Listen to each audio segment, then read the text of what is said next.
Hello, Dr. Bhatia here with a short video all about gathering, which is a key element of an effective consultation. So this is something that I'm involved in teaching and supporting at Bristol University Medical School, but also helping other people learn how to develop their consulting skills, conversation skills, and to work effectively and collaboratively. So where does it fit in? Well, gathering, you could see it as a way of kind of pooling together your resources and information before you can come up with a plan. Now, this fits in the line of consultation a little bit way in. So before you actually gather some information, you need to prepare yourself, your space, your story and glory. So get yourself ready before you then connect with the person.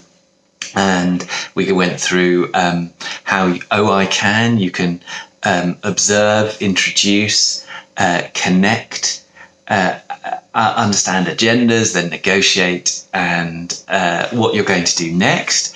And then you've made your plan, and then you're going to decide to gather that information. And so it's kind of like looking at a map together. So you're on this journey and you're looking at the map together and seeing what's going on.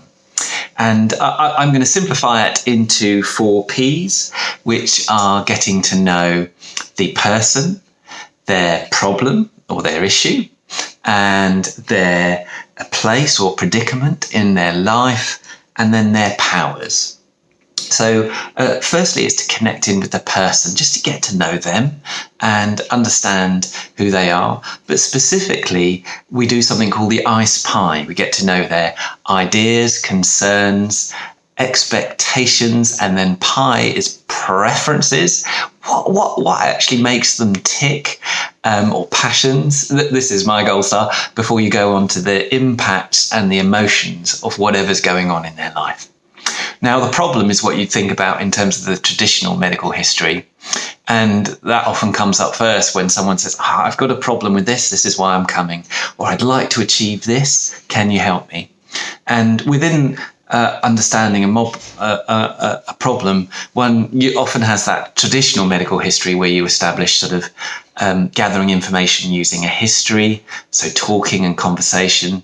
From collaborative information, so the story might come from relatives or from the notes, but also from the environment that you're in and from observations. And then the examination is where you do a considered, focused look at what might be going on, and then investigations are further tests that you might put in place, like chest X-rays, ECGs, blood tests, and other elements that might help you gather some information so you can formulate well.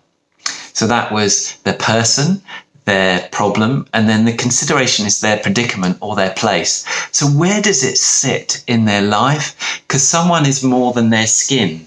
They are their family, they're their home, their community, their work, and the environments in which they operate. So it's really useful to understand their social history, their life world, their lifestyle factors, so perhaps performing a well-being questionnaire or wheel, as well as the background of their narrative. It really helps you understand and work with the person and empower them when you come onto the activating stage of the consultation.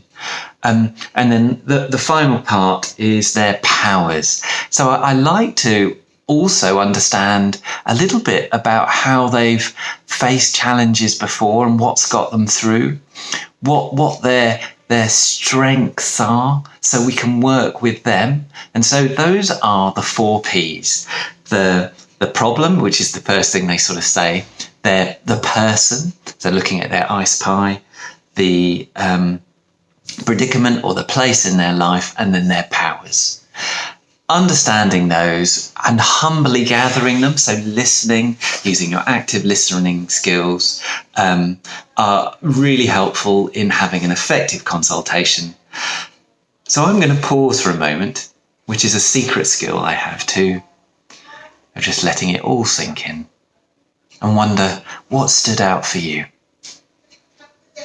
Once again, the problem, the person, the predicament, and their powers. Have a go and let me know how it goes for you, because I'd love to hear. Wishing you all the best. Bye for now.